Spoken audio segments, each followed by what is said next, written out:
gang could still be at large and ready to strike. Airliners are thought to be a prime target. Booked on the same flight as Jay Smith are Sue and Ron Carpenter. They got married just 3 days ago on a cruise ship in the Caribbean. Sue's brother, Mike, is delighted for them. She was never happier in her life, and I don't think Ron was either. They had common interest, enjoyed being together. They were such a good match. Also traveling to Atlanta, there are several children. Among them, Andrew Leonard, his brother Jeremy, and sister Tabitha. She turns 13 a week today. Final call for ValueJet Flight 592. In total, 105 passengers are about to board the aircraft.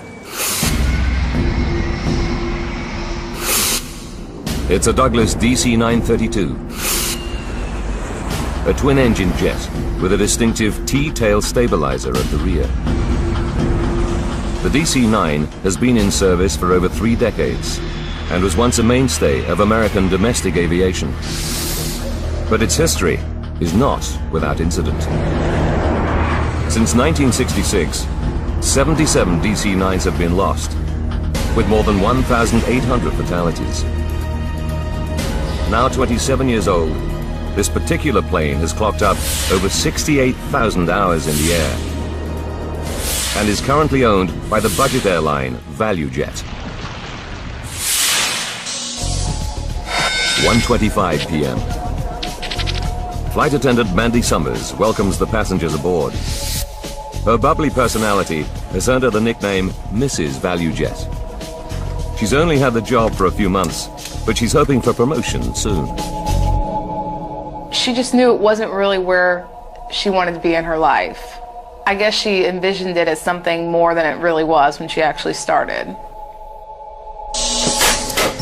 At the gate, ramp agents load the DC-9's forward cargo hold with passenger baggage, 23 kilos of US mail, and some aircraft parts, 3 tires, and several cardboard boxes labeled COMAT, short for company material.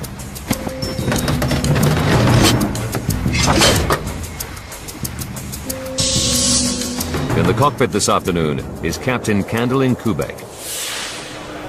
All right, Richard, how about a before-start checklist? She has 2,000 hours flying time on DC-9s.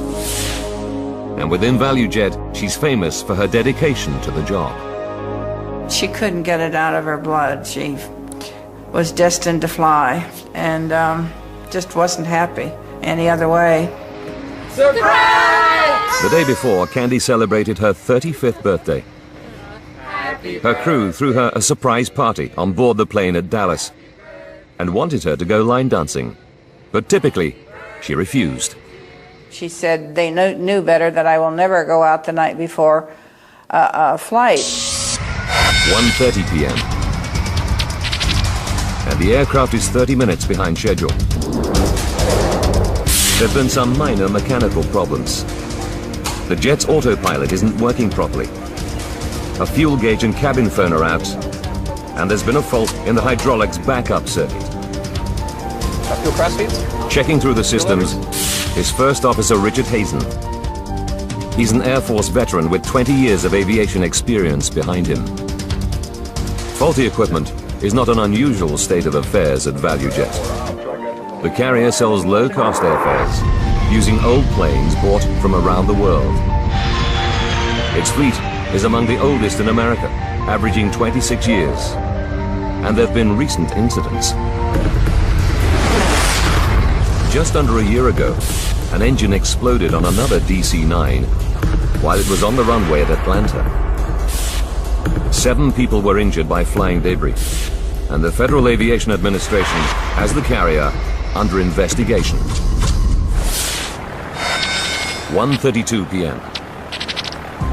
Opa-locka Airfield, 16 kilometers from Miami International. Daniel Mulhaupt and his friend Rick Delisle get ready for a pleasure flight in Daniel's Piper Arrow light aircraft. 1:41. Mechanics can't fix the autopilot before the flight, so the flight crew disengage it. The other faults are not serious, and the plane is ready to go. Set pressure normal. Captain Kubek and First Officer Hazen go through their final pre-flight checks, preparing for takeoff. 1:44 p.m. After 44 minutes delay, ground control finally clears Flight 592, call sign Critter, for takeoff. Florida 592, you're clear to Atlanta by the Miami 7. Clear on your side? All right. All right, clear over here on the left. Now the flight crew begin to taxi the 48-ton plane towards the runway and wait for their takeoff slot. 2:03. 63 minutes after the scheduled departure time, the DC-9 begins to accelerate down the runway. And Captain Kubek gently eases its nose upwards. At last, Flight 592 is on its way. For now, we ask that you just sit back, relax. Lead flight attendant Jennifer Stearns makes the customary reassuring announcement to passengers. Captain Kubek puts the plane into a climb, heading for its cruising altitude of 10,500 meters. 952 for departure. Jay Smith and his fellow passengers sit back, relax, and prepare for the 92-minute flight to Atlanta.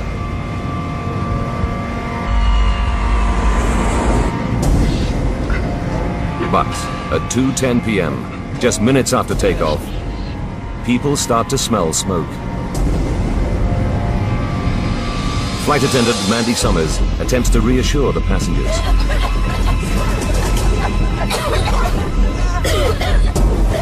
But the temperature is rising, and the smoke is getting thicker by the second.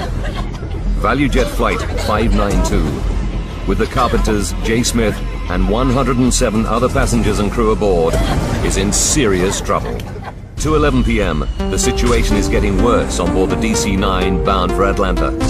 Smoke is rising from the cabin floor, and it's getting thicker. At the same time, there's a problem in the cockpit. The pilots hear a loud bang on their headphones. What was that? I don't know. They know there's a problem with the plane's electrics because the battery charger is activated, trying to restore power. You're losing everything.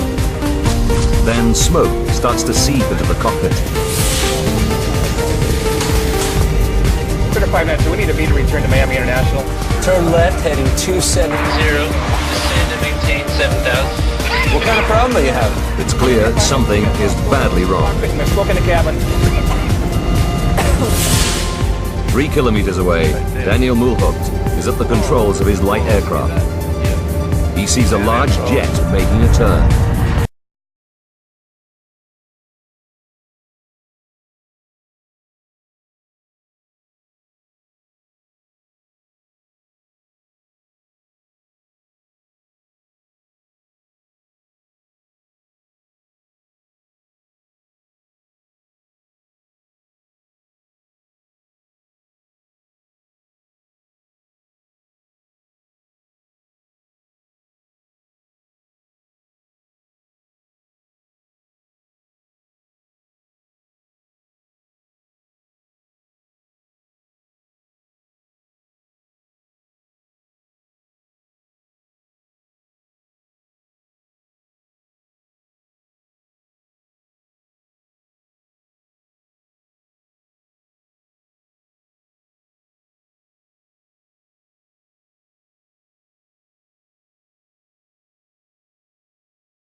Sam, look at this plane. The aircraft swoops just a few hundred meters over the two fishermen. I don't see flames, I don't see smoke, the landing gear's up. He's doing some odd maneuvers out here. 2:13 and 34 seconds. On board the stricken plane, the passengers and crew have passed out. 2:13 and 42 seconds. Just 9 minutes and 27 seconds after takeoff. Flight 592 crashes into the Florida Everglades. These photos, taken from the light aircraft just seconds after impact, show only a dark pool of fuel on the surface of the swamp. From his plane, Daniel Mulhaupt radios ground control at Miami and tells them he's just seen a plane crash. He stays above the site to help the emergency services locate the spot.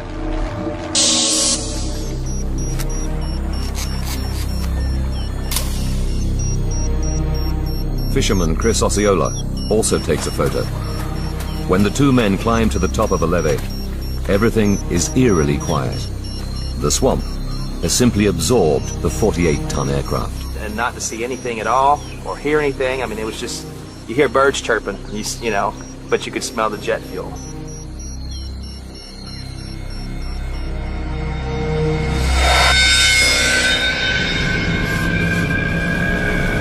The crash site is 270 meters away from the nearest levee and 14 kilometers from the nearest road. Rescuers can only reach it by airboat and helicopter. They're confronted by a horrifying scene. Sergeant Felix Jimenez from the Miami-Dade Police is one of the first to arrive. As we got closer to the crash site, I could determine that there was an aircraft that crashed, but it was all in very small pieces. Good evening. Well, if you've been with us through the afternoon, you know that there has been a terrible air crash just northwest of Miami International Airport. A ValueJet DC-9 with 109 passengers and crew bound for Atlanta went down in the Everglades at mid-afternoon. As the networks get hold of the story, searches continue to look for survivors until the light fails. It's a hopeless task. We have not so far been able to find any victims, any survivors, any bodies. Within hours, the dreadful news begins to reach the relatives. Susan Smith discovers the terrible truth about her beloved son in a phone call. There was horrible screaming, and I realized that it was my daughter. She told me that a plane had gone down coming from Miami. And at the moment she told me that, in my heart I knew that it was the plane that Jay was on. Jay Smith, on his way home for Mother's Day, has had his life cut short before it could really begin.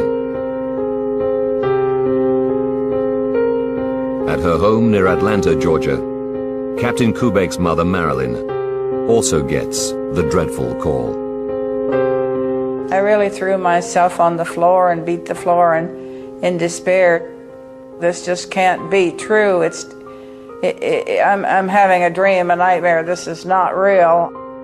Just one of the children to die, Tabitha Leonard is killed just a week before her 13th birthday. With despair come demands for an explanation. Why did Flight 592 plummet from the sky just minutes after takeoff? Why were two such experienced pilots unable to save the plane?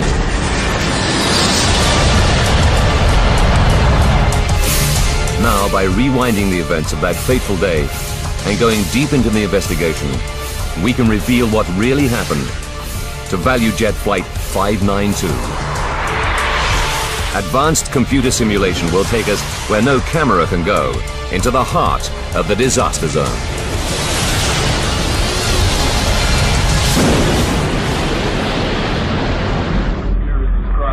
1,500 kilometers to the north, in Washington, D.C., National Transportation Safety Board expert Greg Feith watches the news from Miami. He's led 2 major investigations for the Safety Board before, but he already knows this one will be a uniquely difficult challenge. As I was running around my house packing to leave and having all the TVs on and they were showing aerial views of the accident site, all I could wonder as an accident investigator is how am I going to conduct this investigation when I don't see any visible wreckage? As Greg assembles the Safety Board's rapid response team, an NTSB official captures the scene with a home video camera. Just 2 hours after the loss of Flight 592, they're en route to Miami and fly over the crash site on the way. It's a sobering sight. Definitely not a lot of anything out here. With over 800 DC-9s in service, finding out just what happened is a matter of urgency. But with a crash site like this, Greg knows he'll have to build up a picture of what happened, piece by painstaking piece. All the information that you get, all the evidence that you develop is equal until such time is that the storyline, the facts support a particular storyline. The hole in the swamp is 40 meters long and 12 meters wide.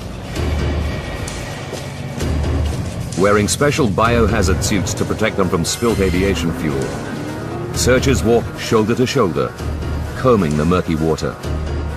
But the swamp proves almost impossible to penetrate. Beneath the water lies a thick layer of matted vegetation. Sawgrass cuts and tangles the searchers as they try to move forward.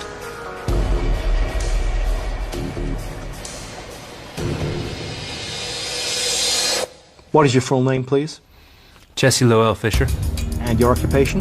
As the search for clues gets underway, safety board experts make it a priority to interview the last person who spoke to Flight 592. What is your date of birth, please? Air Traffic Controller, Jesse Fisher. Climb and maintain 7,000. They discover that the crew had reported smoke on board minutes before the crash. Smoke suggests one thing loud and clear: a fire somewhere on the plane. So the focus now becomes what's the origin of the fire that would create enough smoke for the crew to not only notice it, but have to report.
Then, in an attempt to see through the murky water, the team brings in ground-penetrating radar.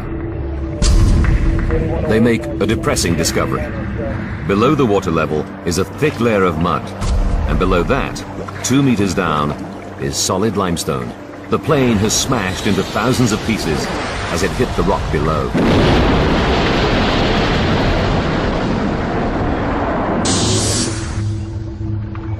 The team starts to piece together all the recovered debris at nearby Kendall Tamiami Airport, where safety board specialists will examine it closely. But early analysis of the engine wreckage offers little hope of an easy answer. Plane debris, sawgrass and swamp mud have become buried deep in the engine casings. Greg Feith knows that this is only likely to happen if they were working normally on impact. While he can't rule out some sort of engine malfunction, it's looking less likely as the cause of the crash. Solving the mystery will require all the experience the NTSB have to offer. So senior board members like John Golia, a DC-9 expert, are drafted in. Even for him, the huge loss of life is hard to accept. You still feel the pressure on your emotions, knowing that 110 people have died right in this area where you're working, where you're recovering pieces. And it does eat on you. For all the investigators, the search for clues is a grim task. Every time I went out to the accident site, knowing that there were a lot of children on this flight, and you see the remnants, it was very emotionally, it's very heart-tugging. It was very, very difficult every single day. Gradually, the relatives and public learn the full horror of the tragedy. When you go through something like this, you would give anything to have those people back in your life. I can remember seeing those images of the crash, and it tore me apart. I tried not to cry in front of my mother. I would go in the shower at night and just sob. Slowly, sections of the DC-9 begin to take shape on the floor of a hangar. The investigators painstakingly recover, decontaminate, and identify thousands of pieces. There are two parts that would help the investigation more than any other: the flight data and cockpit voice recorders. But the black boxes, as they're often called, remain stubbornly hidden in the swamp. Without them, it would have made the investigative process very difficult because they were going to provide us with a lot of information. The team carry on regardless and find that even without the black boxes, the wreckage in the hangar does begin to yield useful information. Metal seat frames have melted. Carpets and fuselage coverings have burned intensely. It becomes clear that the smoke that First Officer Hazen reported has indeed come from a devastating fire, one hot enough to melt aluminium. They estimate temperatures in the cabin area must have reached at least 815 degrees Celsius. But even for DC-9 expert John Golia, the source of such an inferno is a mystery. We knew that there was an intense fire. What that meant, how that happened, was eluding us. Then, as one of the police teams fans out across the muddy pools of swamp water, an officer steps on something solid. A moment captured on camera. It's the FDR, or Flight Data Recorder, a major find. Damn, we got a box. If the box survived the crash intact, it'll provide the team with key technical data from the flight, including airspeed, altitude, and the plane's movements in the air.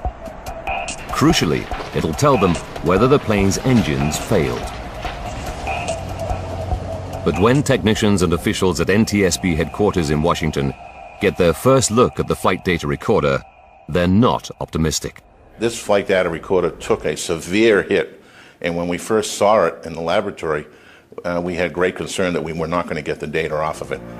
While they wait, the NTSB team consider a new, sinister option. The fire was so sudden and the loss of control so complete that a bomb has to be a possibility. Will the United States have to tell the world that terrorists are active in the southern states?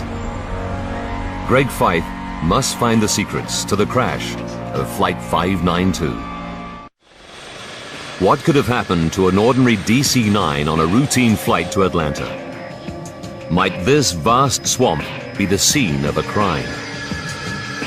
One of the things that we need to identify is whether this is a pure accident or an intentional act. If it's an intentional act, that means it's criminal. Islamic extremist Ramzi Youssef is awaiting trial for the first bombing of the World Trade Center and plotting to blow up American planes. But although Youssef is no longer at large, other terrorist cells continue to present a threat. In this period of time, we also had a new element to be concerned with, and that was the continual intelligence briefings that we had been receiving about threats to aviation in the United States. Robert Starr, leader of a group calling itself the Militia at Large of the Republic of Georgia, was arrested 2 weeks ago. Seized as part of the operation were dozens of pipe bomb components. With the Olympics so close, a major airline bombing would be just the type of attack needed to spread fear and anxiety at the Games. Working closely with FBI agents at the scene, investigators send samples of debris from the crash crater to an FBI lab. There, they'll be analyzed for traces of explosives. It's a tense time for the investigators, but then comes a major step forward. After hours of delicate work, the NTSB's analysts have managed to extract the data from the damaged flight data recorder. The evidence is stark. The aircraft seems to have been suffering multiple mechanical and electrical failures for over 2 minutes. Even the FDR itself seems to have failed about 55 seconds before impact. But the safety board can now finally rule out engine failure as the cause of the disaster. The performance data on the FDR showed us that the engines were running. So far, they know there was a fast-burning and very hot fire, and that the engines seem to have been functioning on impact. But they have little else to go on. There are still many mysteries about Flight 592. If only they can find a second black box, the vitally important cockpit voice recorder, they might find the missing clues they so desperately need. The flight data recorder won't tell us what was actually happening in the airplane. The cockpit voice recorder could give us a clue as to what the origin of the fire was, because the crew would have been talking about the things that were taking place. As the salvage teams continue to search the swamp, the investigators look for clues elsewhere. They know that ValueJet is under investigation over its poor safety and maintenance record. There were problems with this ValueJet operation virtually every week before the accident. There was a real concern that was ValueJet shorting on maintenance. Were they doing things in the interest of money rather than safety? That was a very big concern throughout the process of this accident investigation. Greg and his team examine the plane's recent fault history. Can they find the answer to the crash here? Sure enough, they discover the DC-9 did have several problems prior to takeoff, and that the plane had been delayed as a result. They find that the plane's autopilot had been malfunctioning for 2 days. The pilot's log states that when engaged, it made the plane pitch up and down. Mechanics tried to repair it, but failed. So 592's crew followed standard procedure and flew in manual mode instead. The team also discovered that the fuse for the hydraulic backup system blew, but this time mechanics did manage to repair it. Although it seemed a promising lead, they can find nothing in the maintenance.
Probe and pulled out the CVR.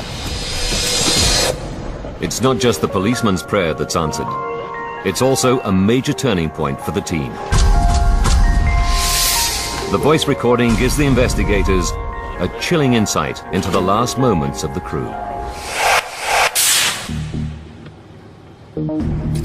First, they discover that Captain Kubek and her co-pilot Richard Hazen knew they had a problem at 2:10 p.m., 6 minutes into the flight, when they heard a strange noise on their headphones. What was that? I don't know. We got some kind of electrical problem. Then the plane's battery charger kicks into life. Battery charger's kicking in. We're screws and everything. It's another clue. The battery charger would start if there was a loss of electrical power. Could an electrical fault have caused the fire? After all, the DC-9 was 27 years old and carried kilometers of cabling. A faulty wire in or near the passenger cabin might have caused a spark and started the blaze.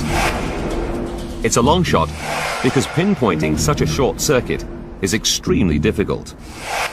But spurred on by the cockpit conversations and the FDR record, Greg tells the investigators to probe the remains of the wiring and the circuit breakers.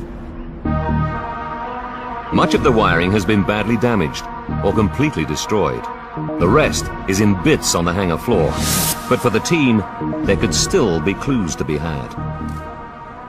Because it's broken in 10 places, that doesn't mean it's not going to tell you a story. Every one of those pieces, when you decide to look at them, has a story to tell. But try as they might, they can't find any evidence for a short circuit. It's another dead end. Once more, they return to the cockpit voice recorder. We need oxygen. We can't get oxygen back there. Nearly 3 minutes before the crash, Flight Attendant Jennifer Stearns opens the cockpit door. It's clear that the passengers in the cabin are the first to be overcome by smoke. To Fife, this places the fire somewhere behind the pilots. The investigators at Kendall Tamiami concentrate on the area around the jet's passenger cabin. What they discover is shocking. The fire was so intense here that the floor has literally melted away. Could something beneath the passengers' feet, possibly in the forward cargo hold, have started the fire? It's an unlikely scenario. This compartment is officially known as a Class D hold. Completely airtight, it also has a fireproof lining. Any blaze here should quickly burn itself out through lack of oxygen. But Fife decides to check it out anyhow. We had to go back to the manifest. We had to see what was in that forward cargo hold. The safety board studies the paperwork to see if the forward hold contained anything suspicious. It indicates that in the hold were 28 kilos of mail and some passenger baggage. But with a bomb or incendiary device already ruled out, investigators move on. The manifest also shows 2 consignments of aircraft parts in the compartment. Instantly, they see something suspicious. 3 tires from another DC-9. For transportation, tires should be filled with nitrogen and underinflated or they can burst. An oversight here could possibly be the cause of the disaster, but the records show that the ground crew followed correct procedure. Another promising lead has gone nowhere.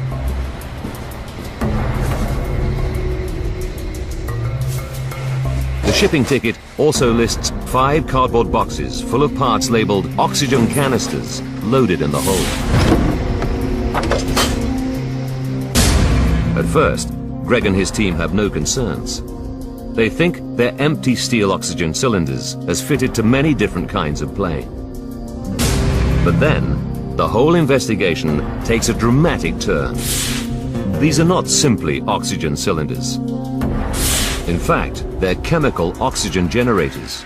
Small metal canisters containing a volatile and potentially hazardous mix of compounds. Investigators are horrified.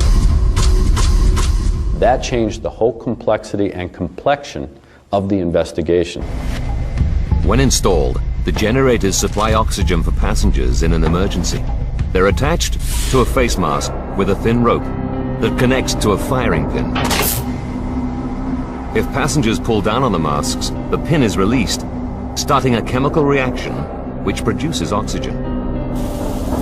During use, the generator's surface temperature can reach 260 degrees Celsius. Could the spare generators housed in the hold have somehow activated and burst into flames?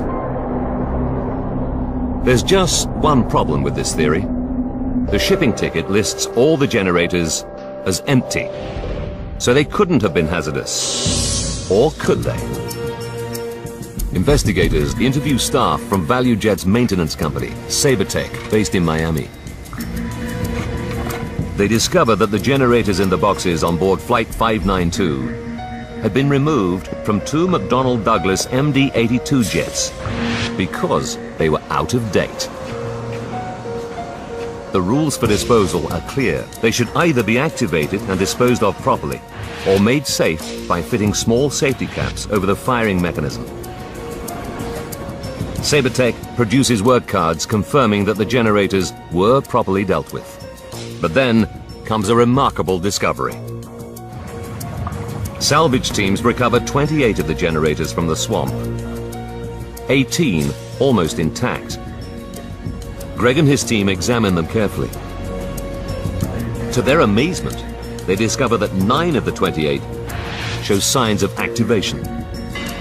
At least some of the oxygen generators could not have been empty as the shipping ticket said. When they question the Sabertech workers further, they admit that they did not fit any safety caps on the canisters. They just duct-taped the cords round the metal canisters or cut them and stuck the ends down with tape. Then they signed off the work cards, even though the correct procedure hadn't been followed. Finally, a stock clerk packed them loosely under a layer of bubble wrap. I couldn't understand how the process could break down so substantially, and the carelessness that originated on the shop floor could escalate to getting these oxygen generators on the airplane. But so far, it's only a theory. Greg and the team don't know for sure whether an activated generator could produce enough heat to start a fire.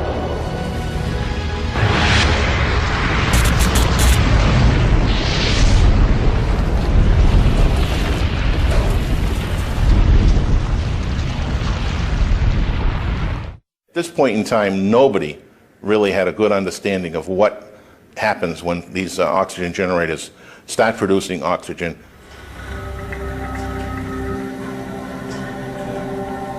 The NTSB embark on a critical experiment. They construct a replica hold at the Federal Aviation Authority's fire test facility near Atlantic City. Technicians place 28 generators in a box and cover them in bubble wrap. They pull a wire connected to the pin of one generator and retreat. They have high hopes, but the generator heat produces just a small fire and a little smoke. None of the other generators activates, and the box doesn't catch a light. Greg's theory doesn't seem to be standing up. That first test was discouraging. You tend to start to question, are we really going down the right road? With the public, the airline industry, and friends and families of 110 people pressing for answers, the NTSB are facing a crisis. The mystery of what downed ValueJet 592 is proving a tough nut to crack. Early results from the fire test facility suggest that the chemical oxygen generators simply don't create enough heat to start a fire. Greg and the team have to try again. They have no alternative. They repeat the test, but this time they copy the conditions in the hold more accurately. They use more generators, baggage, and an airplane tire. This time, the fire takes hold in just a few minutes. After 10 minutes, the roof of the test hold is at 1,100 degrees Celsius. A minute later, it's climbed another 430 degrees. 30 seconds more, and the temperature is too high to be measured accurately by the lab equipment. Then, after 16 minutes, comes a noise that provides the last clue. The tire in the recreation of the hold has burst. The oxygen generators did have the capacity to start and sustain a fire. You have 144 little blowtorches in essence, and the intensity of the heat escalated from what we found in post-accident testing to over 3,000 degrees. Investigators now know the critical chain of events that led to the crash of Flight 592. They know why a fire started on board the plane, what fueled it, and why the pilots lost control of the aircraft, leaving everyone on board seconds from disaster.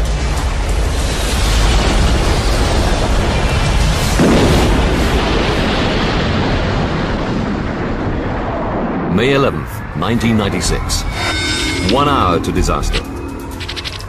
A SaberTech driver pulls up at gate G2 at Miami International Airport with ValueJet cargo for flight 592.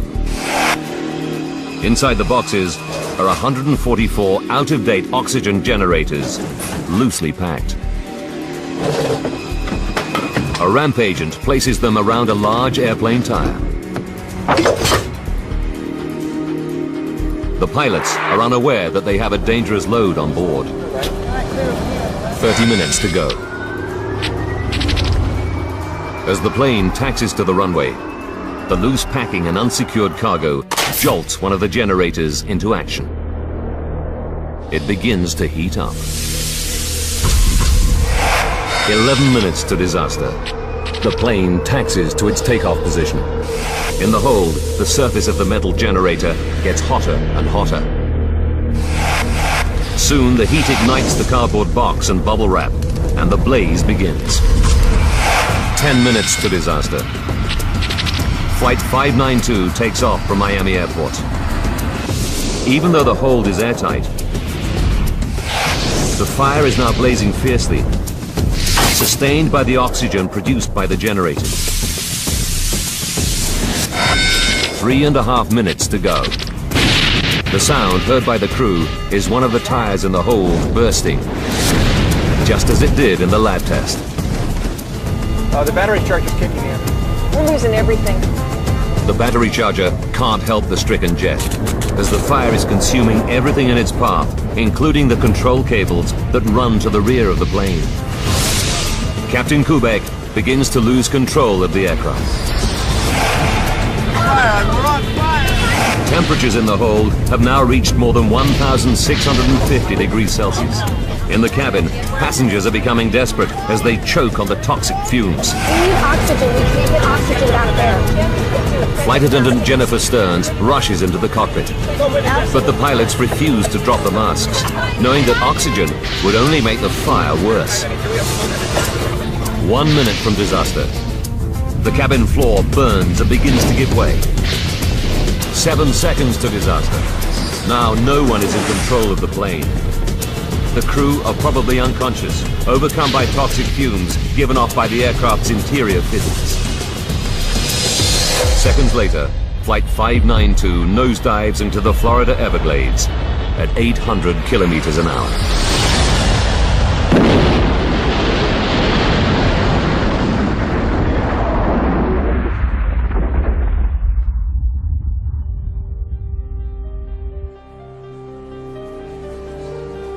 Nearly 3 months after the crash, relatives hold a mass funeral for 48 of the victims, whose remains are interred together.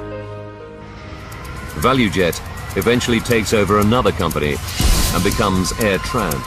SaberTech is fined $500,000 for its part in the tragedy, but goes out of business before the money is ever paid. Since 2001, fire detection and suppression systems have become mandatory. In the United States, it takes a dramatic event to move the regulatory authorities to change. And in this case, it took the loss of 110 people